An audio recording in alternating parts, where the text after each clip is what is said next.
Okay, I'm gonna return the project proposals.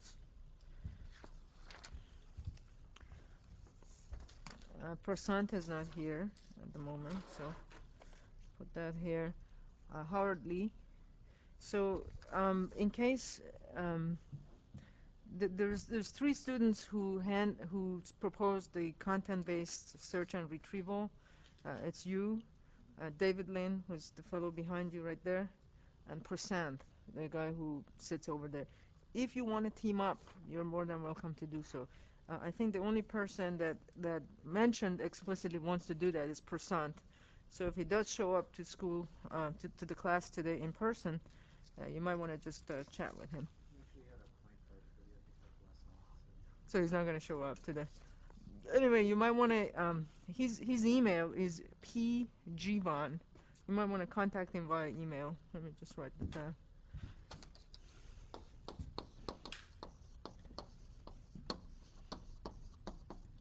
Okay. In case you want to contact him to become partners. Alan,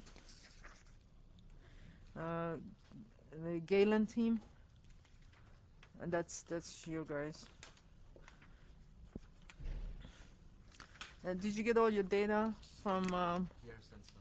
images? He sent some, places where we could find stuff as well. Okay. So, I saw his email about what Donahoe's software is, yeah. but I didn't see his email about He images. hasn't sent that yet, but I think He will do that. he'll probably do that. Okay, very good. Jimmy Wang, not here. Yuan Shi Chen, not here. Robert Held.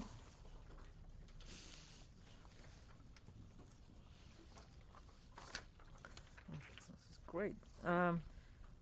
Casey Young, not here. Ming Shan Sun. This is really interesting. Which department are you in? Nuclear engineering. Oh, okay, that's what I thought. Very good. Chris Anderson. It's also very interesting. If you can get your hands on any real data, this would make it like 1,000 times more exciting. But it's hard. It's hard. Yeah, I know. If you finish that'll be the end of your thesis, by the way. So you're ready to graduate. Sergey, Mary, and which one shall I return to? Okay. So did you get on Thursday? Did you? I forgot. Wednesday. Did you get all the things you wanted from John? Good. Okay. Very good. I think Yuan Shi Chang. Okay. So the rest of you who are not here, just come and pick it up from Rosita's office. And so overall, I'm quite impressed by the breadth of um, by the breadth and the scope of the projects you guys are proposing, and then pick up solutions to this homework as well. Okay. Now there will be. I know this is not going to be very good news, but there will be one more lab assignment, just one more, and it's on restoration.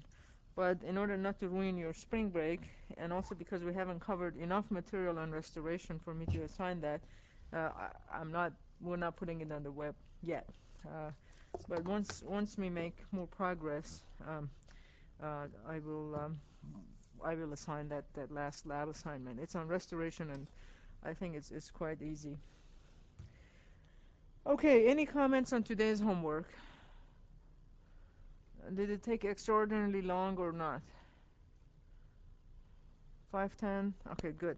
Now, there is a small probability that that there'll be someone else lecturing on my behalf on Wednesday, April 5th, which is the next lecture after the spring break.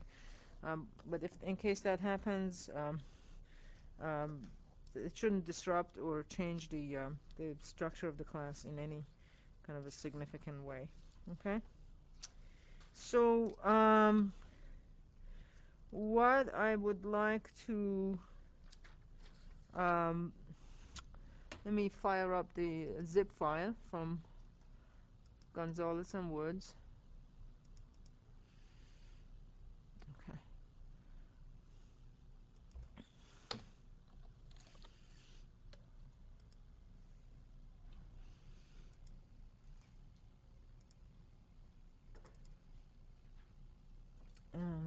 picture, probably 526 or something.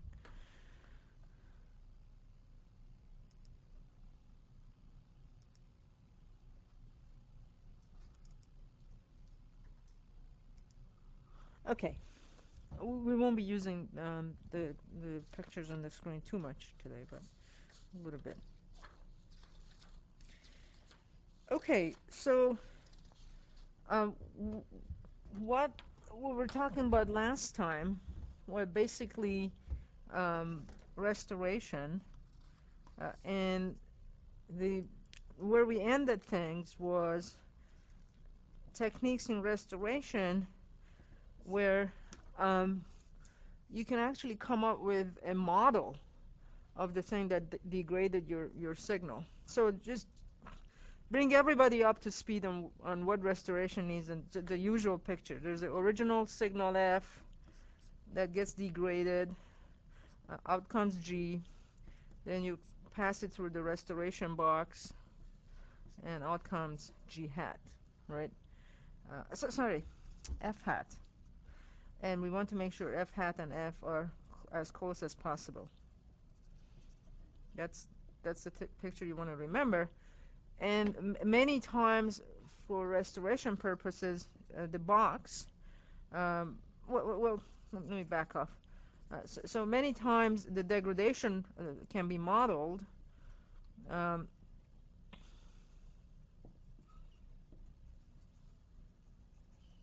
as the following: passing through and some sort of a LTI or LSI system, with some sort of an impulse response, plus some kind of a noise added. Um, and one of the techniques that people routinely use uh, is to, from the physics of the situation, to model this LTI system and this noise. So use the I call it domain-specific knowledge. Okay. So use domain-specific knowledge to to model the degradation. And we talked about atmospheric turbulence a little bit last time, where this guy's Stanley and Hofnagel in 1964 came up with their blur function with that parameter k that they thought is can model atmospheric turbulence, and by changing k, they can introduce a lot of degradation or a little degradation, etc.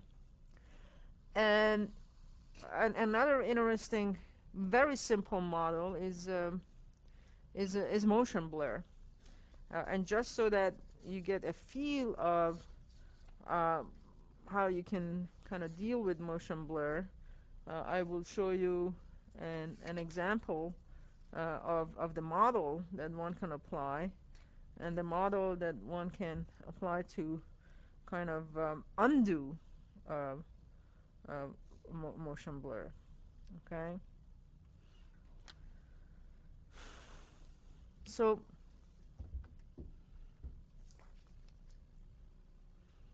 let's switch here to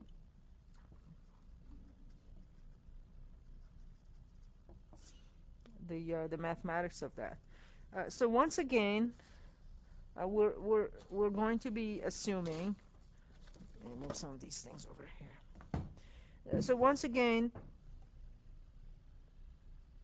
what fell? Oh, nothing much. Okay. Once again, we're going to be assuming that we have this original image, f of x comma y. And first of all, what do I mean by motion blur? Well, suppose you're a tourist, you've come to visit San Francisco, you're sitting in one of the trolleys, going up and down the streets, and you want to take pictures, and you take a picture while the trolley was in motion. Another example is, as I said earlier, is use your cell phone. Even the cell phones have megapixels now, 5, 10, 6, whatever. How much, the more money you pay, the more megapixels you get for your picture phone, for your camera on your telephone.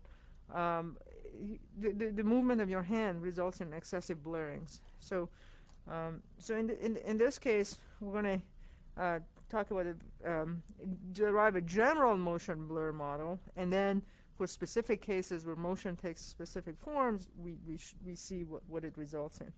So this is the image f of x comma y is the original, undegraded, perfect thing, as if you were standing still, everything was still, and you just took a picture, right? X naught of t is the time-varying component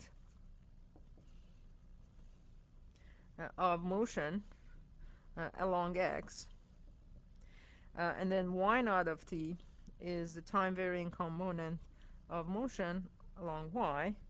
And t is the duration of exposure, and g of x comma y is the observed or the captured signal. So we're pretty much adhering to the same notation as we have here. F is the undegraded signal. It goes through motion blur. We observe G. We want to process G in order to come up with F hat. So mathematically, or from a physical point of view, how can we relate G to the original signal F through these quantities x naught and y naught? Okay.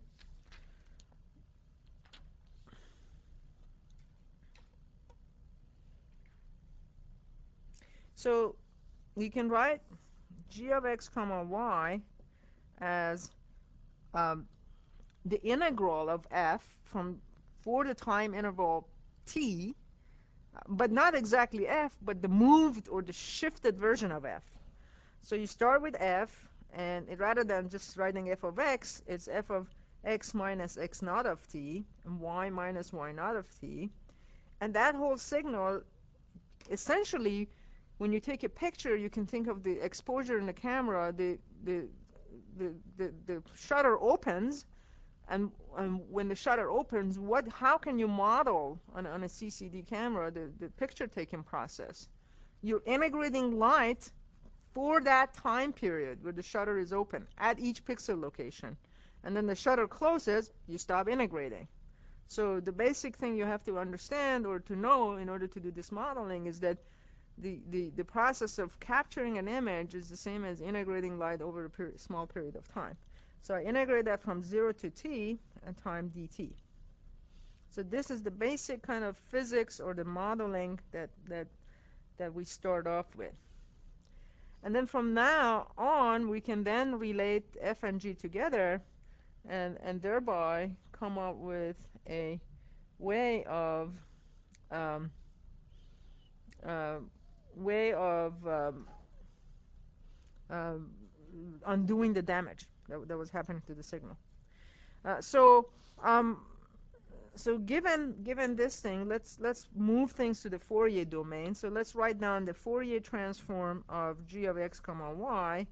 We denote that by g of omega x comma omega y, which is just the integral, or the double integral from um, minus infinity to plus infinity of g of x comma y of e to the minus j 2 pi omega x x plus omega sub y y, and that's dx dy. That's the usual Fourier transform, right? And now we're going to plug in this g of x sub y, the expression that we have for it, inside this thing uh, because that's the way to make progress forward. So let's do that. So we're going to have g of omega x and omega y is equal to the integral. Well, it's going to be the double integral followed by, and then instead of g, we're going to put a single integral. But now I'm going to switch over the integrals simultaneously as I write this. So it'll be the integral from 0 to t. And now I'm going to put dt at the very end of it, right? But what comes inside is the double integral, the e's and the f's. So it'll be the double integral from minus infinity to plus infinity, the f x minus x naught of t, comma y minus y naught of t, and then the exponential term e to the minus j 2 pi omega x plus omega y. Okay? And then the dx dy. Let's not forget that. So I've plugged in this g inside this, and I've also reversed the integrals, the order of the integrals. Um, and now you can use um, the what can we say about this thing? This looks like the shift theorem. You can apply the shift theorem, and you can pull out the Fourier transform of f outside of this thing, because this is f, and remember, inside this parentheses, and let me use a different color to clarify what I'm trying to say. Inside this red parentheses, from here to here, okay, t is constant, okay. There's no integration, nothing with respect to t. Everything is with to dx and dy, right? So here, my function f has been shifted by something, and has been shifted by something else, and it looks like I'm taking the Fourier transform of it. And now you can apply the shift property of the Fourier transform, and therefore write this thing as the integral from 0 to t of f of omega x and omega y of, so this is dt anyway, okay, um, and now um, what remains is, instead of the x here, I'm going to have to put x naught of t, instead of the y here, y naught of t, because that's the shift property of the Fourier transform. So e to the minus j 2 pi omega x naught of t plus omega y naught of t. Okay, and then you quickly realize that that this Fourier transform of omega x and omega y doesn't depend on t, so it can be brought outside. So let's just do that. F of omega x and omega y, and integral from 0 to t of e to the minus j 2 pi. There's a dt at the end, and then omega x naught of t, plus omega y naught of t. Okay? So this is it. This is the expression that relates um, um, the Fourier transform of the undegraded signal f to the Fourier transform of the observed degraded signal. Okay. So really, how would you then if you observe G and you wanted F, how would you do it? It's simple. You just divide G by this term here, and you get the Fourier transform of X, and you're all done. Okay. And so let's except that we need to know what X naught of t is and Y naught of t. We need to know the trajectory of the motion of the camera, right? And actually, that brings us to a very interesting point, in that the cell phone manufacturer. So this is not just done for cell phone cameras, but it's also done for your camcorders. There's a button that's called what? Stabilization, right? And there's different ways that you can do stabilization on your camcorder. There's optical, and then there's electronic. So electronic essentially uses image processing techniques that we're talking about here. And even electronic is divided into two camps, and I'll talk about that. Optical essentially means that, forget about image processing, and we're going to use optical techniques to make sure that even though your hand shakes, the final video signal that comes out is good. How many of you have actually seen video that was not stabilized? How many of you own camcorders? Just you. You own a camcorder. My parents had camcorders back in like the 80s. It was, all over the place. Right. But like, okay. I should have brought it. So here's the thing. This weekend, as part of your spring break assignment, go to Circuit City and or Best Buy or any of these stores. Go to the camcorder section and play with the stabilization button. So shoot a video without stabilization, and then shoot a video with stabilization. Okay? So anyway, what's under the hood of that camcorder that uses stabilization for a lot of professional camcorders is optical techniques, which is quite expensive. Now you can do this thing electronically, which means what?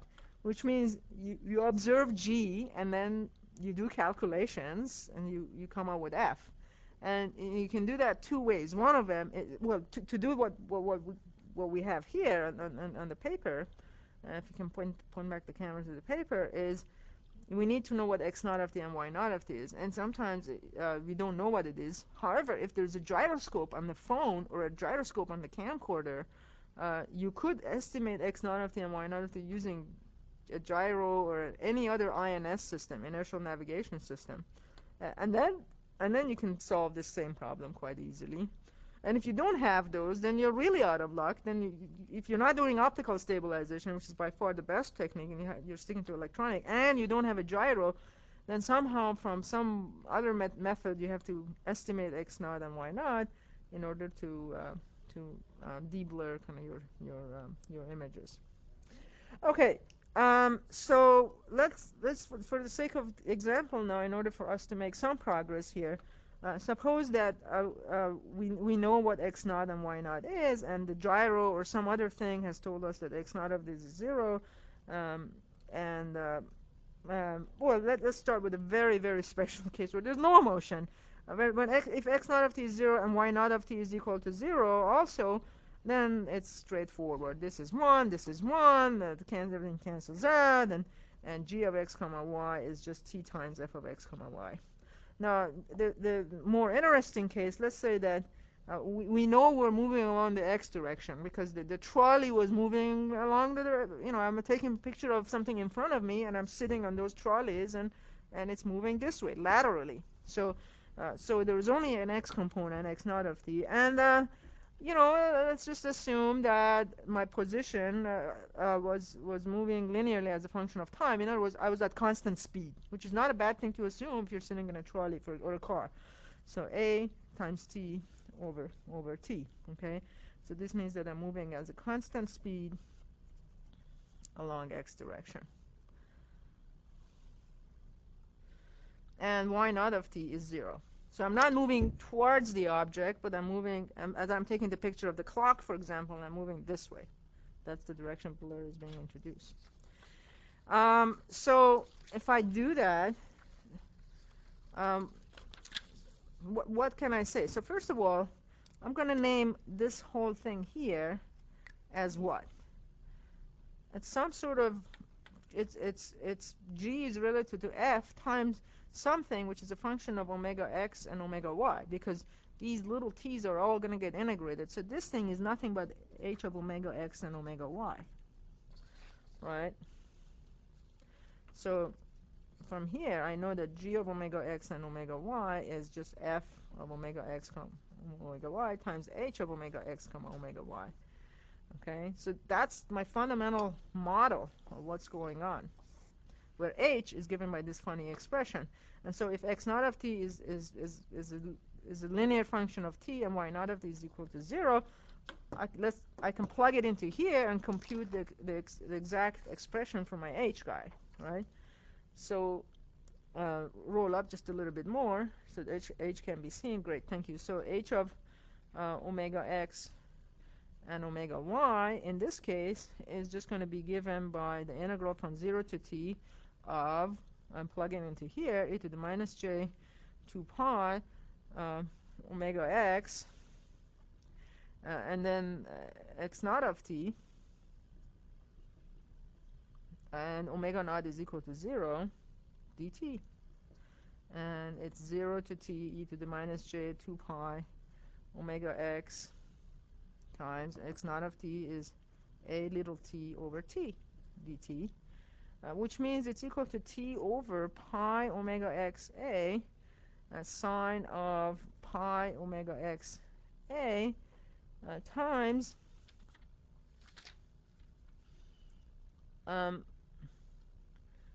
e to the minus j pi omega x a.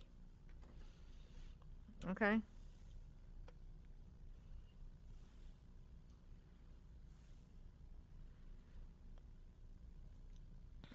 So if I were, so this is my h of omega x comma omega y. So if I were to plot magnitude of h of omega x and omega y, what do I get as a function of omega x now? There's no omega y dependency. So what would I get? Well, the magnitude of this exponential part is just 1. This is really sine of pi omega xa over pi omega xa. What's that? It's a sinc. And what does the magnitude of sinc look like? It looks like this. Okay. And so right off the bat, if I was going to do what's called inverse filtering, and if I was going to now, so this is, so keep this in mind and also keep this in mind, right? The fact that my g is relative. So if I was going to divide g by h in order to compute f, what are some practical problems kind of associated with that? Because the zero on some parts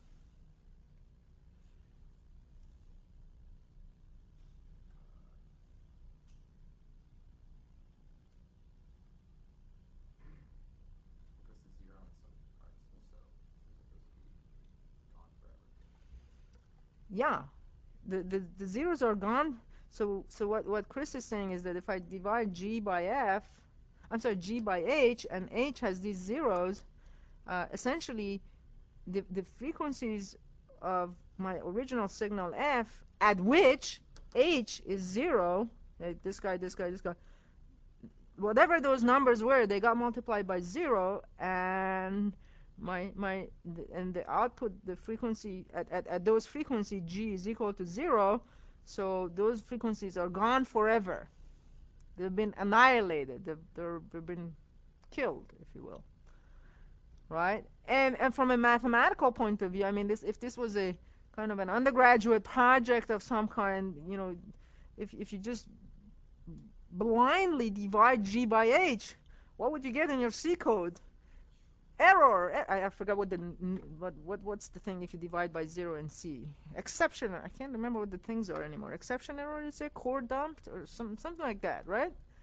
Um, you get all kinds of alarms running in your code because you divided by 0. And in real life, what's really happening is, from a physical point of view, from an intuitive point of view, you can't really tell what value of f at those frequencies were, because whatever they were, they got multiplied by 0. So what do you do instead? Well, you kind of approximate this thing. You come down here and you say, well, I'm just going to make my h to kind of be like that, or some such thing like this, okay? And so that way I'm not going to have 0. I'm not going to be dividing by 0. That's still better. But what problem would this have?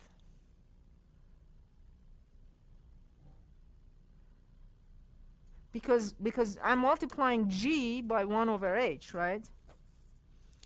I'm doing g by h. So what happens is that, let's say, if h is like this, then 1 over magnitude of 1 over h of omega, I'm not writing omega x and omega y, is going to be like this, right? It's gonna just, if this is, if h just keeps coming down, like going to 0, because that's how sinc is, right? 1 over h is just going to go boom up. And what's the problem with that? So we're not dividing by 0 anymore. That we got over that fact, but there's still problems. It amplifies the noise. Exactly. At these high frequencies, most signals we already know, their Fourier transform magnitude kind of rolls down as a function of frequency. There are very little components at high frequency. It gets multiplied by this 1 over h, guys, which is like shooting off to very high values. We're accentuating whatever noise there was, which just points out to the fact that even though we model the problem as g equals f times h, in real life, g is really G of omega x and omega y is really f of omega x and omega y times h of omega x comma omega y plus some noise. And noise is ever present. It's always present. Okay? And even if it wasn't present, f itself might have had some noises in it due to the recording process, and those get accentuated.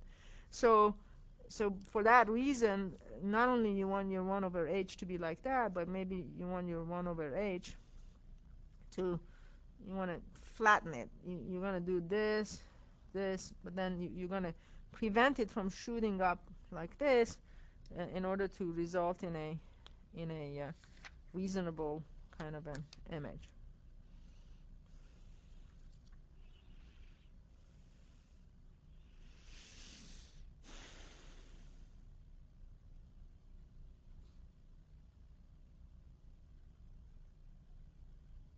Okay. So let me see if I can show you some examples of these motion blur filtering. I'm pretty sure that Eennlb's book has an example of blurring, but it doesn't have an example of a motion blur. Um, and Gonzalez's book has an example of motion blur, but it's after he's done Wiener filter. It's with additive noise, and after he's done Wiener filtering. So from a what's the word? Pedagogical point of view, there's not an easy example I can show unless I do the second half of the lecture, which is Wiener filtering, and then show you an example of motion blur plus Wiener filtering. So let me just assume that let's just show you some pictures from Gonzalez. Even though we haven't done Wiener filtering, we'll just that's even good motivation for why we want to do Wiener filtering. So if you can switch back to the camera there. So here is an example of an original, and you can see why he picked that original. It's really his own book, I think. No, actually it's not. And then this has been motion blurred with parameters a equals b equals 0.1 and t equals 1. So you can see there's quite a bit of blur happening. And this is a result of doing inverse filtering and also Wiener filtering. And I'll talk about Wiener filtering in just 5 minutes or 2 minutes from now. That's a whole kind of lecture by itself. So this is the signal that's not only been blurred, but we've added a bunch of additive noise to it. Okay, and this is what you get if you just do inverse filtering, right? And this is what happens if you do Wiener filtering. Not that much better. This is the same thing, but the amount of noise we've added is 1 order of magnitude smaller than in this case. So inverse filtering, it just means f is equal to the f hat is equal to g over h. That's all it means. So if you just do that simple thing, this is what you get, which is pretty much garbage, and this is what you get with Wiener filtering. And the last one is again the same experiment, but the noise variance has been reduced by 5 orders of magnitude from this original case. And you can see if you do inverse filtering, at least you get some resemblance of what the original looked like, and you get really the best results by doing Wiener filtering to get rid of both the deblaring as well as the noise stuff. Okay. So the bottom line is that even a lot of times, even though you do the modeling of your degradation, a simple whatever. Can you come back to the paper? A simple kind of let's divide this by that might not do the job simply because of numerical stability issues, ill condition issues, and most importantly, noise issues. Okay. So this is a very good time to now talk about winner filtering, since we saw an example of it in action, and let's dive into it and see what it is. And I'm going to go through it fairly quickly, simply because I think about last time I did a survey, about half of you already know what it is and how it works. Uh, Actually, let me start with a joke about Winner. I always do. He was a professor at MIT, and he was very renowned for being very forgetful about things. And there's one time that his family is moving from one location, from one house to another house, and his wife keeps reminding him for every day in that month, saying, "Norbert, remember, on February 28th, we're moving to this new address. Don't come to this house. We're moving." And he reminds that for 30 days in a row at dinner time. And then finally February 28th comes, and of course he goes to the same old house. He forgets about it. And then there's a little girl there, and he looks at her and says, "Hey, little girl, do you know where the Wieners live?" And the girl says, "Daddy, Mom told me you would forget. Let's just go home." The other story with him is that he would derive something on the board, and some student at the end of the lecture would say, "Excuse me, I don't know how you got from this line to this line." So he looks at it for a second, and he writes down the second line again.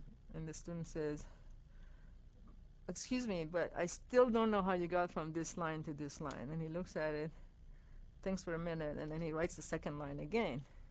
And the student says, "Excuse me, but I still don't know how you got from this line to this line." And he does it again, and the student complains again, and the guy, and at the end, Winner says, "God, you're so dumb. I did it 3 different ways, and you still don't get it." Of course, he never explained how he did it. He just keeps writing the second, the second line. Okay, so hopefully, well, I'm sure you're all gonna have stories like that about me someday. But if I become as famous as Winner, that's okay. If these stories circulate.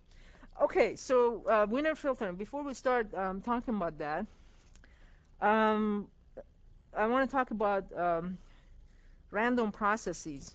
So how many people know what a random process is and why is it different from a random variable?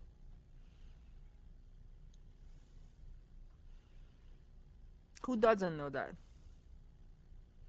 Don't be shy about raising your hand, because then I would can gouge the lecture. Okay, let's just not, since you're very passive today, I'll just go through it. So a random variable, just a quick review, is a mapping from sample space to the real line. Okay, so depending upon the outcome of the experiment you do, you get different points in the sample space, and then you get mapped into different numbers here. So I could be talking about the random variable, which is, the height of the students in Cal. Okay, that's a random variable. And for every student I pick, his or her height is the value on the real line that the random variable corresponds to. Okay, it's just a number, a real number of some kind. If I throw a dice, depending upon the outcome of the experiment, there is a real number associated with it, and that's the number on the face of the dice that's facing the ceiling. Then there's a random process. Okay, sort of a similar thing. It's a mapping from sample space, uh, where you do different experiments and you get different outcomes. This time, um, instead of to a real line, you get functions of time or functions of some variable. So if this outcome comes, you get that. If this outcome comes, you get a different function of time, etc. Okay. If the outcome comes, you get this outcome.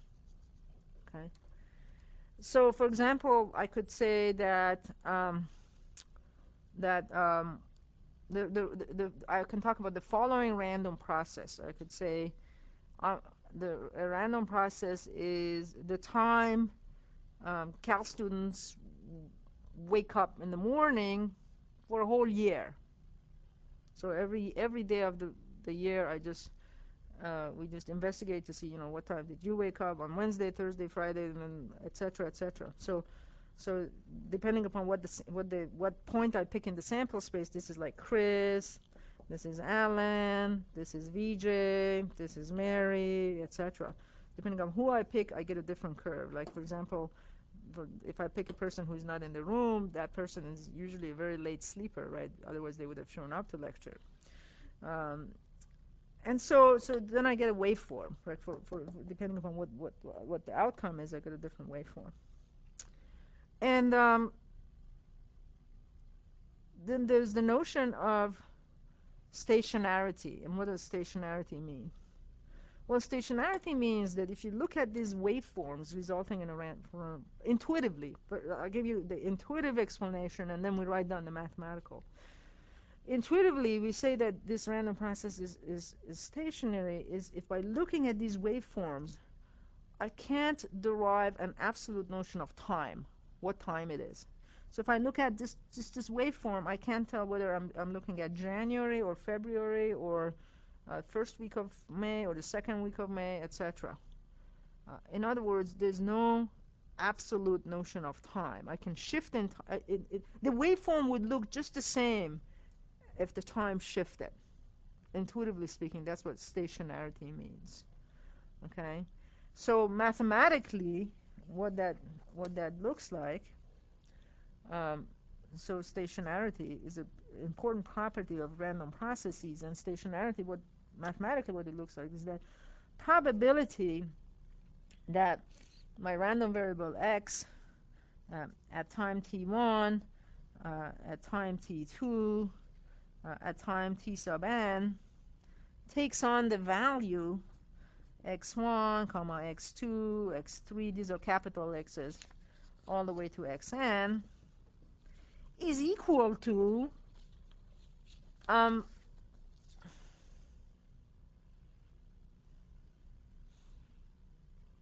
the probability that the value at time 0 and at time t2 minus t1, at time tn, x at tn minus t1, I just shift everything by t1, this probability is the same as the probability of receiving the same values, x1, x2, all the way to xn. Okay? For any n. So what this is saying is that the chances that the waveform at time t1, let's just make this n to be like 3. So at time t1, it takes the value 1. At time t2, it takes the value 2. At time t3, it takes the value 3. Is the same as at time 0, it takes the value 1. At time 1, it takes the value 2. At time 3, it takes the value 3. In other words, I can shift in time, and the probabilities of what numbers I get don't change. Okay? Is that clear to people who haven't seen random processes or know what stationarity is? Okay? And you know, there's an entire course in electrical engineering, EE 226, that gets taught on this. Unfortunately, I won't go into the details of it, but you don't have to worry even if you don't understand this stuff. The final results that come out of it is kind of easy to understand and intuitively obvious. Okay? So having talked about that, now I'm going to formulate the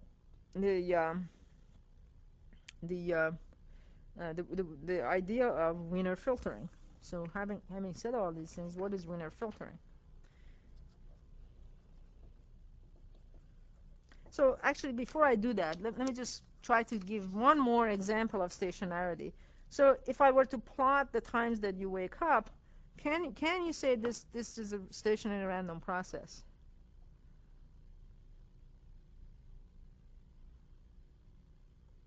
I mean, it kind of depends what kind of assumptions we make about your lifestyles, and that's kind of hard. But let's just make normal assumptions. You're students at Cal, right? If I look at these time waveforms, do I get an absolute notion of what time of year I am, or what time of a week I am, what time of a month I am?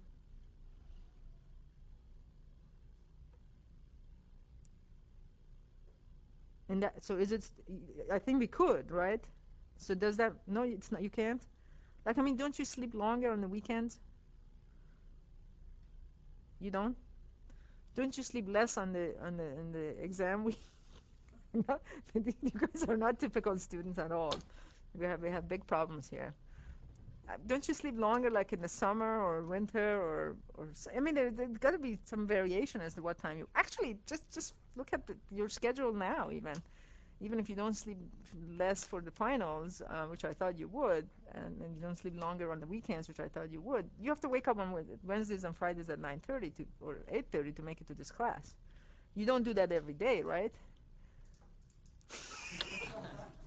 God, I have this guy is an abnormality. Let's not talk. Let's talk to that side. No matter what I say, is it no? Let's talk to this side of the class. Look, on Wednesdays and Fridays, you come to this class, so you wake up early. So if I want to look at your waveforms, there's a dip on Wednesday and Friday. If I look at it on a semester basis, between the semesters, like between December 20th and January 20th, when school is off, you wake up really late. In the summer, you wake up really late. And on Christmas Day, you wake up really late. It's holidays, you want to sleep some, right?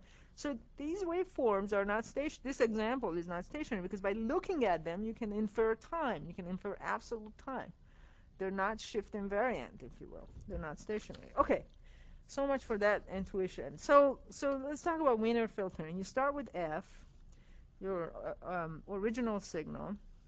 And in the most general kind of mathematical description of it, F has already been blurred by a signal and then added noise. But for the sake of argument and simplicity, I'll just derive it for the case where only noise has been added. And then after I do that derivation, I'll write down the expression what it would be if it had also gone through some blur function here.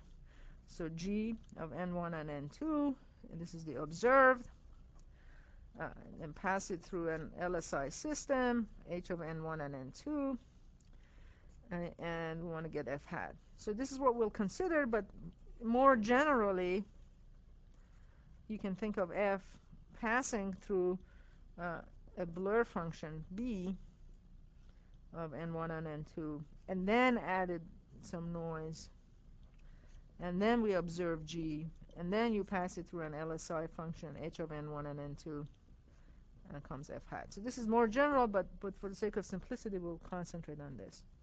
And so why did I introduce the notion of random process? Because F is a sample, I'm assuming that F is a sample of a zero-mean stationary random process.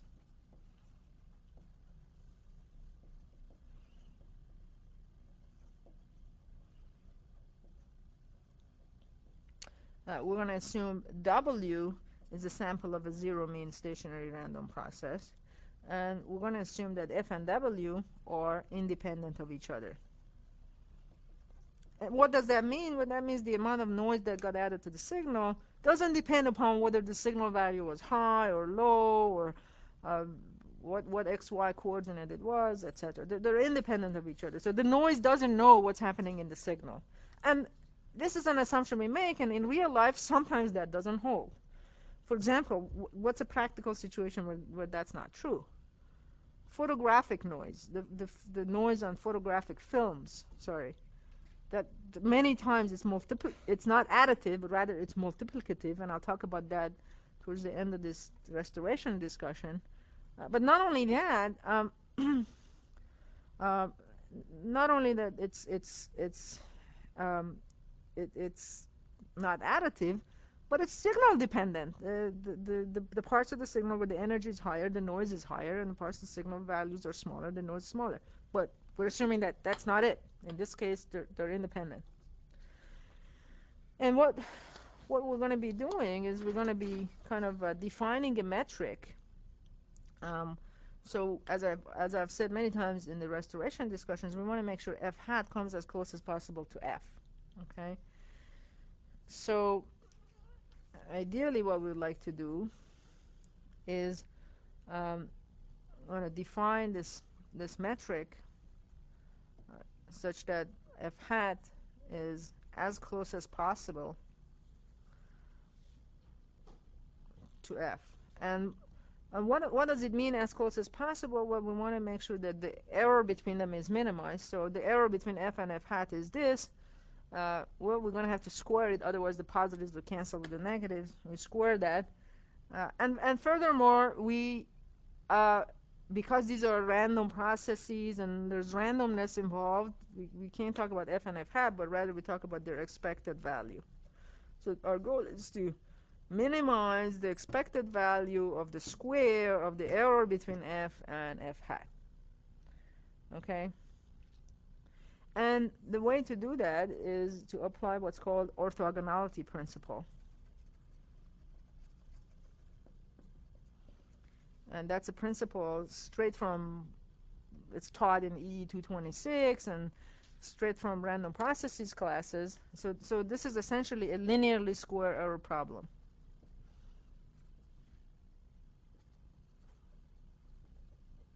Okay, so you're squaring the error and you're taking the expected value of it. So what does the orthogonality principle say? It says that the least square error is achieved when the error is orthogonal to the observation.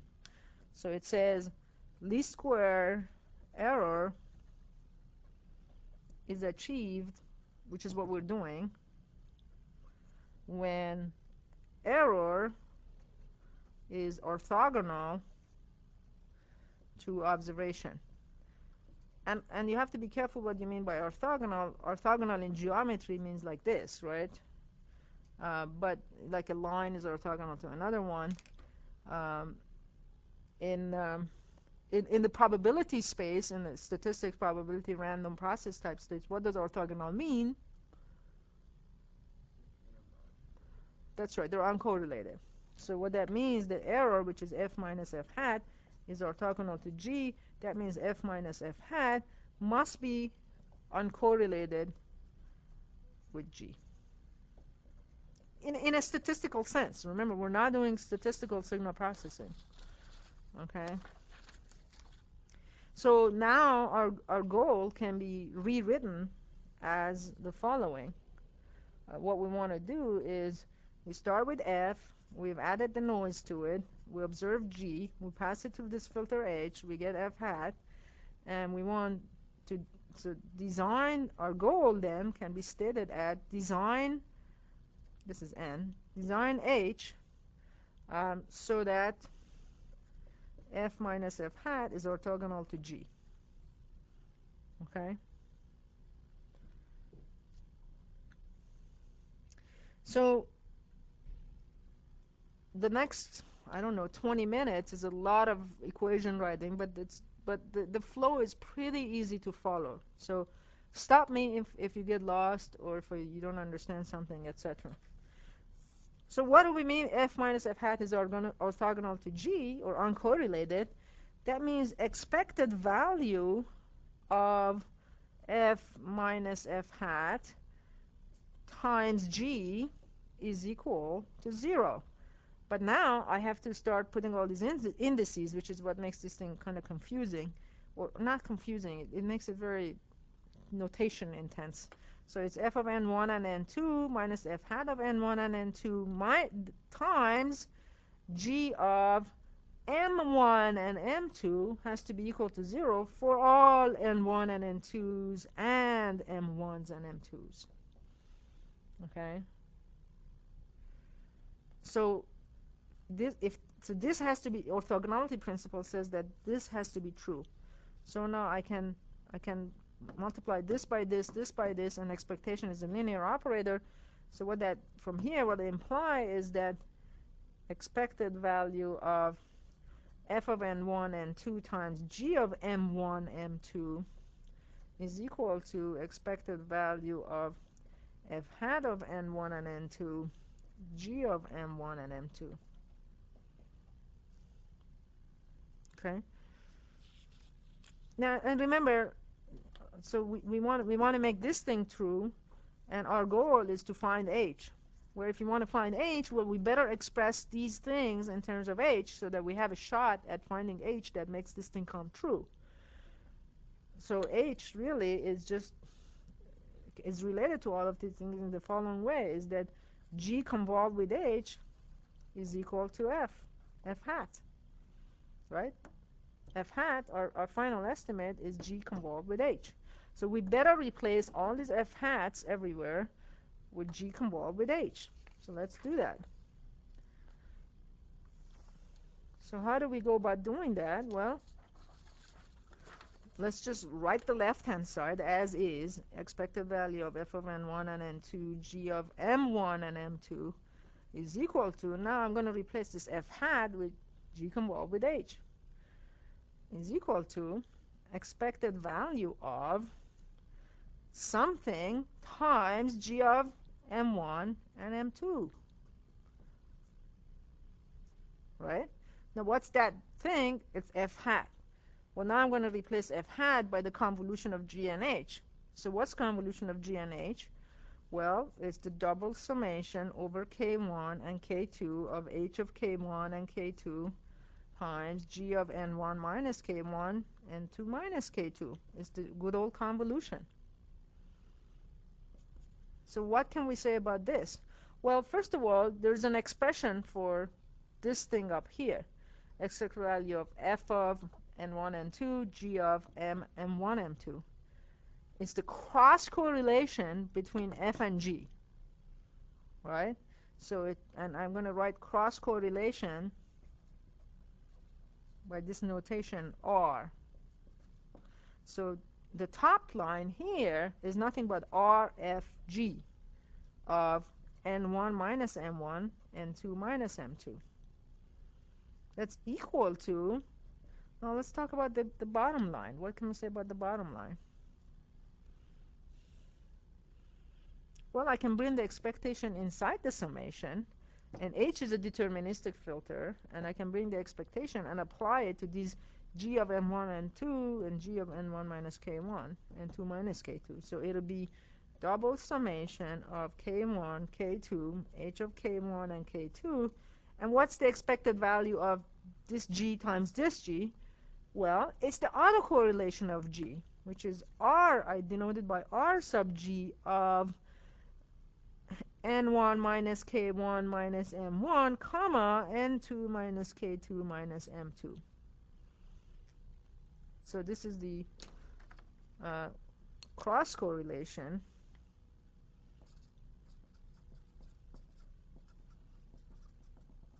And this is the between f and g.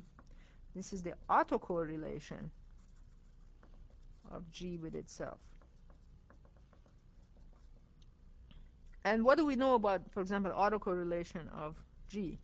If the process is stationary, then what can we say about the Fourier transform of autocorrelation is what?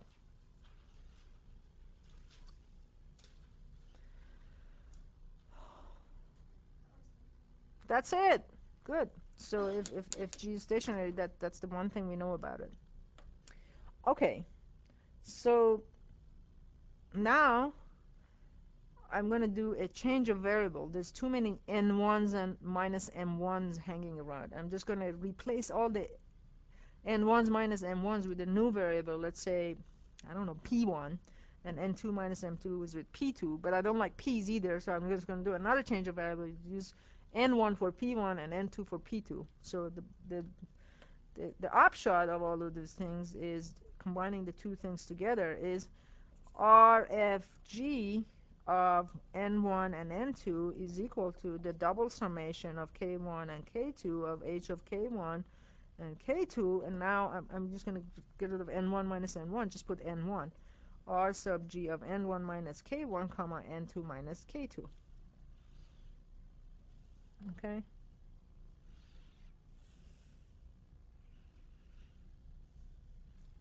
So what can we say about this expression?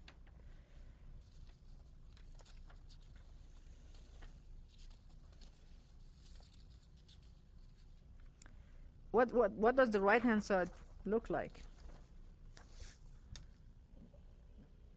Convolution. This is a convolution of RG, which is the autocorrelation of G, with H. So what I have is RFG of N1 and N2 is convolution of H with RG. And now if I took, and because I'm assuming that F is stationary and W, the noise that we added was stationary, and therefore G is stationary, that means that uh, um, the, the, the, the, the G has an autocorrelation function RG and a power spectrum, which is the Fourier transform of RG, which is which we denote by P sub G. So if I take the Fourier transform now, what I get is um, a power spectrum of Fg is equal to h of omega 1 omega 2 times the power spectrum of signal G, which means that my filter, the h of omega 1 omega 2, is P sub G of omega 1 and omega 2 over PFG of omega 1 omega 2. It's the power spectrum of G over the power spectrum of the cross correlation between F and G. Sorry, I did something wrong. It's FG here and just G down here. Okay? So this is it. This, in its most general form, this is the Wiener filter. Okay? And but we can simplify it even a little bit more. And how is that? Well, we can simplify this guy PFG or RFG a little bit further. Well, generally speaking, RFG of N1 and N2, by definition, and that's why I put the little triangle here, is the expected value of F times G.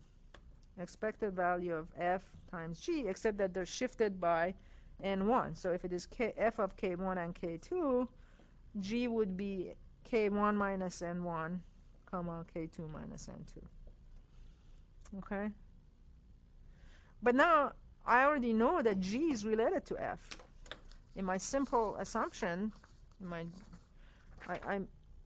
G is nothing but F plus my noise. And my noise, I'm going to write W instead of N. Okay?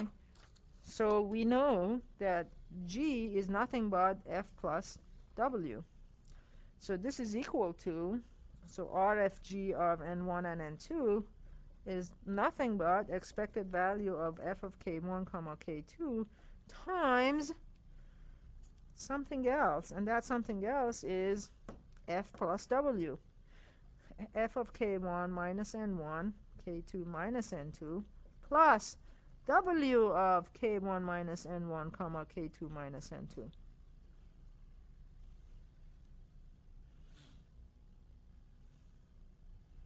Again, there's a lot of indices going on for two reasons. One is we're dealing with stationarity, so there's a lot of minus indices. And then there's a two-dimensional thing, so there's two set of indices. But conceptually, it's very, very easy. Especially if you've taught it for the last 18 years, it's extremely easy. Okay, so here's the expression. Now, we can write this as expected value of this F times this F, so F of K1 comma K2 times F of K1 minus N1 comma K2 minus N2 plus the expected value of F times W, F of K1 comma K2 times W of K1 minus N1 comma K2 minus N2. Okay, now finally some relief is in sight. This is again RFG of N1 and N2. So what's the relief that's inside? Well, remember we assume that F and W, let's come back to our picture. We're assuming F and the noise, our noise is as W, are uncorrelated with each other. This was one of the assumptions we made down here. F and W are independent of each other. They're even stronger than uncorrelated. They're independent. So if they're independent, what can we say about the expectation of F times W?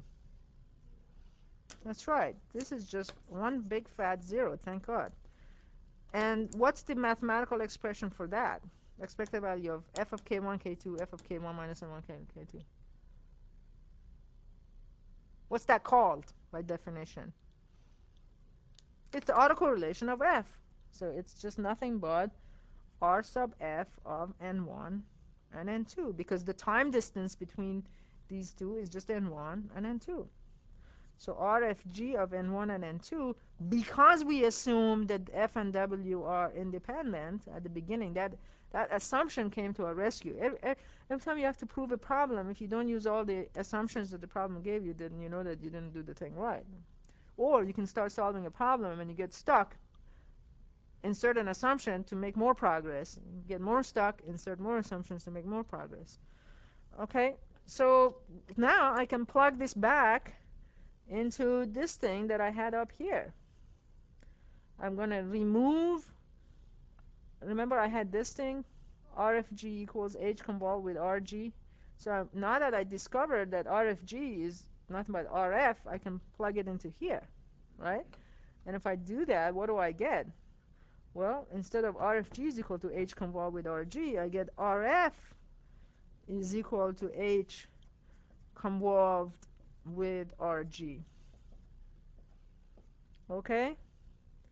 And now I take Fourier transform again, and the Fourier transform of the autocorrelation of f is power spectrum of f. The Fourier transform of autocorrelation of g is power spectrum of g. So what I get is h of omega 1 and omega 2 is power spectrum of f over power spectrum of g.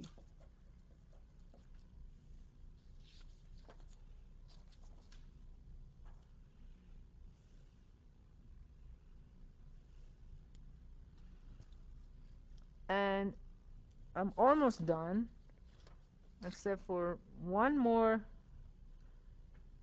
thing. How else? So that's another form of the Wiener. Now that we assume. So now that there's one last simplification I can make, and what's that? Can anybody say? Can't hear you. Uh-huh. Is what? That's right. So because f and w are uncorrelated, are independent of each other, you can write down power spectrum of G as the power spectrum of f plus power spectrum of w. But so let me just quickly show that. So r sub G of n1 and n2 is expected value of G of k1 and k2 times G of k1 minus n1 comma k2 minus n2. That's the definition of autocorrelation of G, which is the same thing as expected value. I'm now going to replace G with f plus w. Expected value of f of k1 k2 plus w of k1 k2. That whole thing times, replace this G with f plus w. So you get f of k1 minus n1, k2 minus n2, plus w of k1 minus n1, k2 minus n2.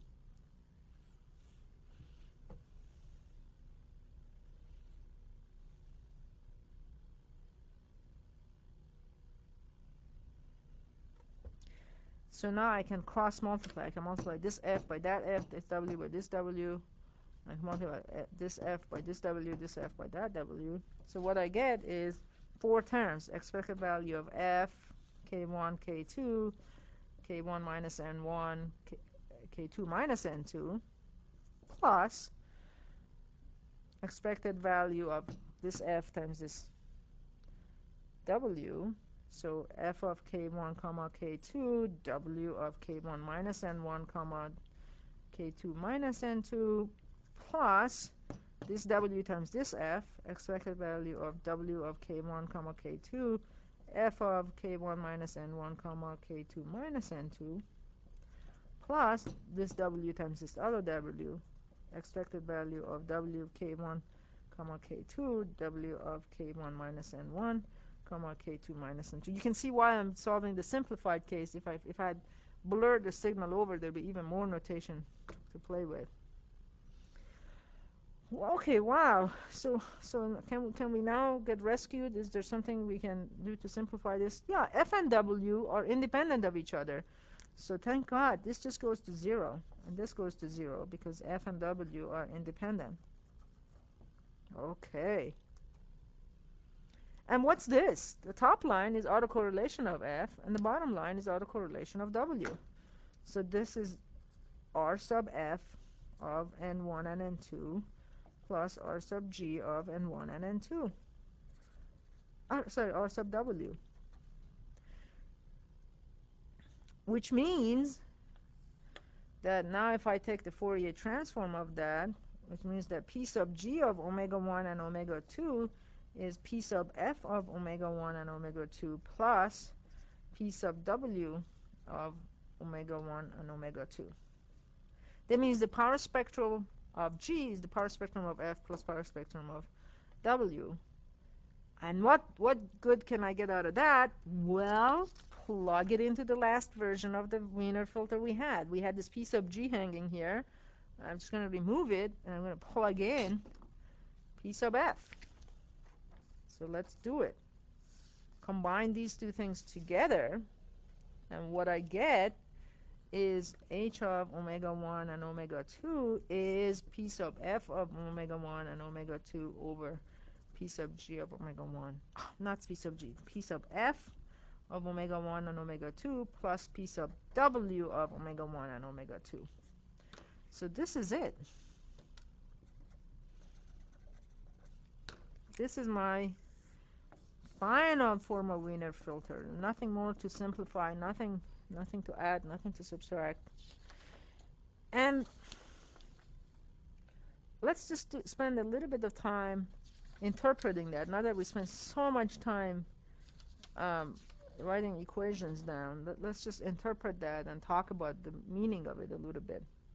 And let's make sure that this thing we've derived here actually makes sense from an intuitive, practical point of view. Well, suppose that assume that for the sake of simplicity that P sub F for a lot of natural imagery, the power spectrum density of signals kind of dies down as omega 1 squared plus omega 2 squared, right? This is for most natural images. And what I say for natural images, because if you were going to play devil's advocate, you can go to the computer and synthetically generate a signal that whose power spectral density, I don't know, is the opposite. It's 0 here and goes up the other way. Or you can make it do this, or have any weird form you want, right? So you can synthesize any signal with any power spectral density, but we're not playing that game. We're just dealing with normal images that you and I see in day-to-day life, right? And for noise, let's just assume that power spectrum of noise is kind of just flat. We have white noise of some kind as a function of omega 1 squared plus omega 2 squared. And now, if you make those assumptions, how does H look like? Well, when the energy of the signal is much higher than the energy of noise, actually, this what I'm going to say now doesn't even depend on that. So let's just forget this for just 1 second. Okay, let me first make one observation, and then I'll get back to that picture. What does this tell us? Just consider two cases. Case 1 is PF is much bigger than PW. That means that the denominator is approximately PF. That means H is approximately 1. That means for those frequencies where PF is much larger than the signal energy, the power spectrum of the signal is much larger than the power spectrum of the noise, H is 1. What does that mean? It passes the signal through, because H is the thing that gets multiplied by G in order to give us our F hat. G is the observed signal, F hat is the process signal. So when the energy of the signal is much larger than the energy of the noise, H is 1, and the signal gets through. However, can you roll up just a little bit so this is shown? Great, thank you. However, case 2, when PF is much, much smaller than PW for those frequencies, that means that you get H becomes approximately equal to P sub F over P sub W. And if PF is much smaller than 0, that's approximately equal to 0. That means nothing gets through.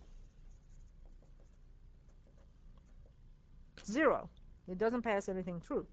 So having made these observations, let's now go look at typical cases, which is these two things here, right? So if I apply these rules that I just came up with, what do I get? Can you roll up, please? Great. So for these frequencies where PF is much larger than PW, my H is approximately 1. And for these frequencies where my PW is much larger than my P sub F, it's 0. So it kind of goes from 1 to 0 like that. And in between, it does something in between. So this region is called high signal to noise ratio. And this region is the low signal to noise ratio. Okay.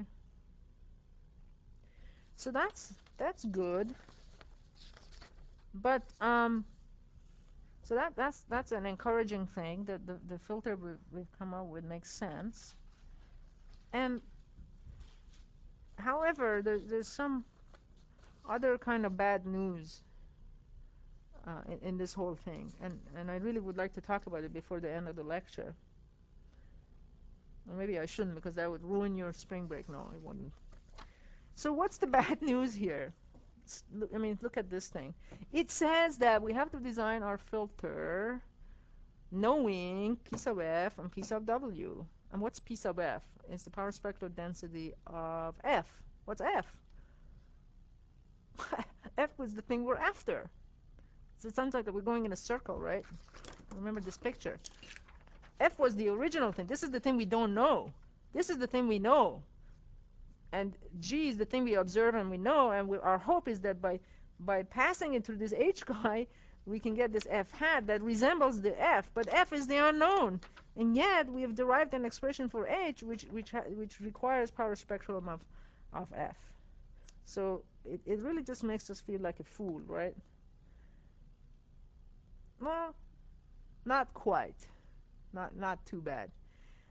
In a sense that, well, you know, this is not really Fourier transform of F. We've assumed F is a sample of a random process, and P sub F is the power spectral density of that random process.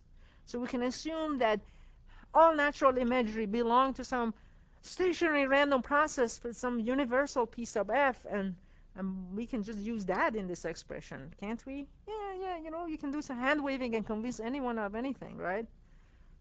So let's just write down possible ways of getting out of this hole we've dug ourselves into. So so the problem is how to find P sub F and P sub W. P sub W is a little bit easier. You can say, well, you know, my noise came from some circuitry in here, and it's white, and it has these kind of characteristics. Or you can look at the uniform background in your image and try to estimate the P sub W, the level of noise. You can say, oh, it's white noise. What kind of variance? So usually people in practice, the only thing they try to estimate about P sub W is not like what complicated shape it has and ups and downs, none of that. It's just, okay, you know, we assume white noise, just tell me what level it has, what sigma does it have, and that's about it. So that we can shove under the rug very easily. For P sub F, you can just say that if F is just a sample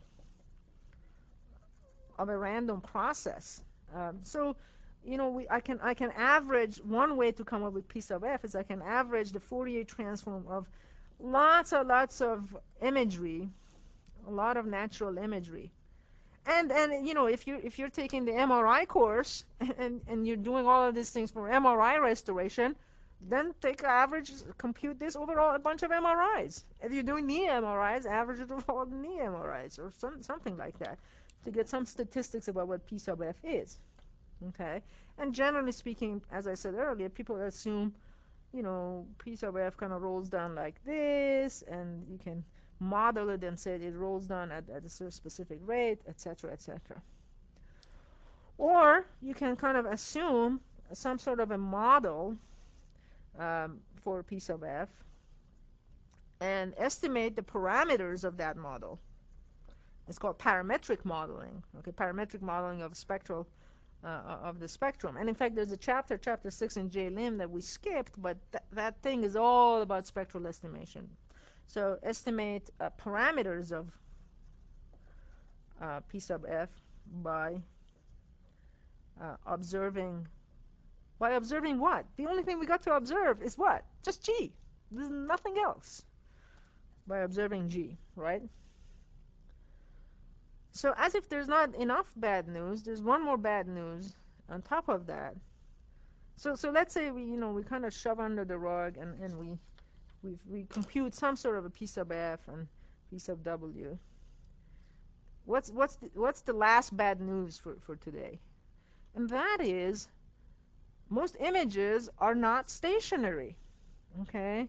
Images are only locally stationary. So what does that mean? That means if I look at, let's say I took a picture of my field of view. I took a picture of what's in front of me. If I go to the white wall there and don't look around and just, actually I'll do an experiment here. If I just look here, yeah, I'm looking stationarity. If I don't know where in the board I am, right? But if I step back a little bit here, oh, I sure as hell know where I am. I see the board, and there's edges, and there's all kinds of non-stationarities going on in images. So that messes things up further. But as you'll see in the next, so another problem is that images are not really stationary. But we can solve that problem in the sense that they are locally stationary. They're not really globally stationary, but they're locally. So maybe we can devise local adaptive Wiener filter, which is what we do next lecture, in order to do this. Anyway, I hate to leave you without showing at least one picture of Wiener filtering after I took you